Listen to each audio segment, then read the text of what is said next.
திருவண்ணாமலை பார்த்தாவே நினைச்சாவே முத்தின்வாங்கல்ல, என்ன சொல்றாங்க பார்க்கலாமா? அவர்களை இன்பமும் துன்பமும் என்ற தலைப்பில் அந்த கவியை வடிக்குமாறு அன்போடு கேட்டுக்கொள்கிறோம். வாழ்க வளமுடன். வாழ்க வையகம், வாழ்க வையகம், வாழ்க வளமுடன். குரு வாழ்க, குருவே துணை. என்னுள் இருந்து இயக்கியும் முக்கியம் தன்னுள் விளைகின்ற கண்ணனுடைய இன்னும் இன்னும் இன்னும் பாய்ச்சி பாவம் போக்கி பக்குவத்தை ஊற்றுவிக்கும் ஓய்ச்சல் ஒழிவில்லாதவர்தான் என் தலை. அனைத்து அன்பு உள்ளவர்களுக்கும் இனிய காலை வணக்கம். இந்த வாய்ப்பை வழங்கிய அனைத்து நல்ல நல்லவர்களுக்கும் இன்னைக்கு என்ன சிந்திக்க போகிறோம் அப்படின்னா, மனவளக்கலைக்கு முன் வாழ்க்கை எப்படி இருந்தது, மனவளக்கலைக்கு பின் வாழ்க்கை எப்படி இருக்குன்றது நம்ம எல்லாருக்குமே தெரிஞ்ச ஒரு விஷயம். அதனால தான் மீண்டும் மீண்டும் மீண்டும் நாம் இங்கே வந்துட்டு இருக்கோம். ஏன் அப்படின்னா, மனவளக்கலைக்கு முன்னாடி ஏன் வாழறோம், எதுக்கு வாழறோம், எப்படி வாழறோம் தெரியல. வாழ்க்கை வாழ்ந்துட்டு ஓடுது வண்டி. கேட்டால் என்ன சொல்கிறோம்? வண்டி ஓடுதுங்க, ஏதோ ஓடுது, வாழ்க்கை அவ்வளோதான். உண்மையா இல்லையான்னு நம்ம மனசாட்சிக்கு தெரியும்.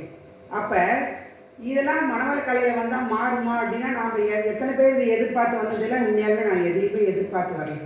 உடல் நலமாக இருக்கணுன்றதுக்காக தான் வந்தேன். ஆனால் இங்கே வந்தால் டோட்டலாக சுத்தமாக உடல்லேருந்து உயிர்லேருந்து மனதுலேருந்து எப்படி மாற்றுறாரு மகிழ்ச்சியே எனக்கு புரியல, தெரியல.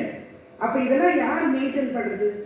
இன்பம் துன்பம் இன்றைக்கி தலைப்பு எனக்கு கொடுத்துருக்காங்க. இது வாழ்க்கையில் நமக்கு வந்துருக்குதா இல்லையா? எப்படி நம்ம இதை தாண்டி தாண்டி தடைக்கற்களே படிக்கற்களாக மாற்றிக்கும். அப்போ எப்படி இதெல்லாம் நடக்குது? ரொம்ப ஆச்சரியம்.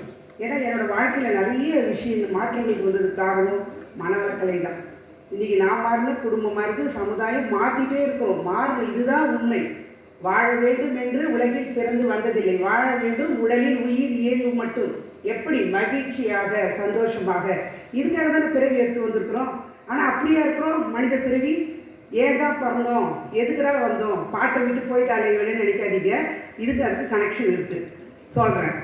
இன்பம் துன்பம் என்பதையே இரண்டும் அறிவி எங்கிருந்து தோன்றுகிறது என்று ஆராய்ந்தேன். இன்பமே இயற்கையில் எதிலும் எங்கும் நிறைந்துள்ளது. அனுபோகத்திற்கு இன்பத்தின் அளவு முறை மாறி மீறும் பொழுது ஏற்படும் ஒரு பொருத்தமில்லா உணர்ச்சியை தான் இன்பத்தின் மறுபெயராம் துன்பமாயும் இரண்டும் அறிவின் அலைகளாயும் கண்டேன். சுவாமிஜி நமக்கு மாதா பிதா குரு தெய்வம்னு சொல்லியிருக்காங்க. படித்தோம், எழுதணும், மார்க் எடுத்தோம். ஆனால் மனவளக்கலையில் நுழைஞ்ச பிறகு தான் தெரியுது, குரு நம்ம வாழ்க்கையை எப்படி நம்மளோட குற்றத்தை நீக்கி கலைந்து வாழ்க்கையில் அறிவியல் மேம்பாடாக அழைத்து செல்கிறார் என்பது நமக்கு மற்றவர்கள் சொல்ல வேண்டும் இல்லை. சுவாமி சொல்றாரு, இது சாதனை போதனை மார்க்கம் இல்லை, இது சாதனை மார்க்கம். இன்னைக்கு நாம் கண்டியத்துக்கு என் ஃப்ரெண்ட்ஸ்க்கு சொல்லியிருந்தேன், பாருங்கள் அங்கே எத்தனை பேர் இருக்காங்க, 107 பேர், இங்கே 218 பேர். இன்னைக்கு எத்தனையோ ஔவையார் சொல்கிறது அந்தந்த காலகட்டத்தில் இருந்தாங்க. காரைக்கால் அம்மையார், எத்தனையோ பேரோட ஏக்கங்கள் எண்ணங்கள் ஏன் நம்மளுக்கு இல்லை. நான் அப்படி தான் வாழ்ந்துட்டு இருந்தேன். எதுக்காக பிறந்தோம், ஏன் பிறந்தோம், ஏன் தெரியல. ஓடுறோம். ஆனால் திரும்பி பார்த்தா ஒன்றுமே இல்லை. எதுக்கு வாங்கன்னு தெரியல. ஆனால் அறிவுக்கு ஒரு மேம்பாடு இருக்கானா? இல்லை. அறிவு இருக்கா? உனக்கு அறிவு இருக்கா? நம்மளுக்கு அறிவு இல்லை. ஏன்னா 8th படிக்கும்போது மேரேஜ் பண்ணிட்டாங்க இல்லையா, நம்ம சர்டிஃபிகேட் வாங்கி காமிச்சிடுவோம் அப்படி சொல்லி ஓப்பன் யூனிவர்சிட்டியில் எழுதினேன். ஆனால் கேள்வி மாறிச்சா அப்படின்னா கேள்வி மாறல. அப்போ தான் புரிஞ்சு, யார்கிட்ட என்னென்ன இல்லையோ அதை தான் மற்றவங்ககிட்ட கேட்பாங்க. அப்போ தான் இது எங்கே வந்துச்சு அப்படின்னா, மனவளக்கலைக்கு வந்தப்போ தான் தெரிஞ்சு. அதுவரை எனக்கு தான் அறிவு இல்லை. உணர்ச்சி வயப்பட்ட நிலை, இன்பம் வந்துச்சு அதுன்னா காரணம் நான் தான். அது நான் மட்டும் இல்லை, மற்றவங்களும் ஆமாம் அப்படின்னு நினச்சிக்கிறோம். ஆனால் துன்பம் வந்துடுச்சு அப்படின்னா உடனே அடுத்தவங்களை கையை காட்டுறோம். ஏங்க அப்படி? அந்த நேரத்தில் அந்த ஒரு செயல் செய்யும் பொழுது நாம தானே கூட இருந்தோம், நாம் தானே ஜட்ஜ் பண்ணோம், நாம் தானே முடிவு எடுத்தோம். எப்படி மாற்றிக்கிறோம் நம்மளை? காரணம் நான் அப்போ அந்த அறிவில்லாத செயல்படலை. சுவாமி சொல்ல, இன்பம் துன்பம் என்பதையே இவை இரண்டும் எங்கிருந்து தோன்றுகிறது என்று ஆராய்ந்தேன். அடுத்த லைன் கொடுக்குறாரு பாருங்க, இன்பமே இயற்கையில் எதிலும் என்றும் எங்கும் நிறைந்துள்ளது. இன்னைக்கு துன்பமே வந்தாலும் ஒரு கொஞ்ச நாள் முன்னாடி ஒரு அம்மா சொன்னாங்க, மனவளக்கலைக்கு நம்மளுக்கு எதுவுமே இல்லைன்ற மாதிரி ஆயிடுச்சுங்க. அதாவது என்ன சொல்கிறேன், எங்கள் மாமியார் என்ன சொன்னது தான், அவளுக்கு சூழ்நிலை இல்லை போகுதுரா அப்படின்னாங்க. ஏன்னா அவ்வளோ கோவம் வரும்.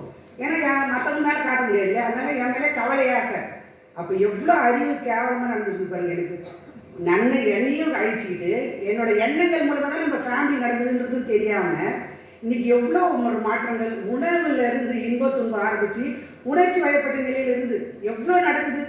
ஆனால் இன்னைக்கு எவ்வளோ மாற்றங்கள் நமக்குள் நாம் யாருக்காக வாரமோ இல்லைங்க. நல்ல ஒரு குரு கிடைச்சிருக்காரு.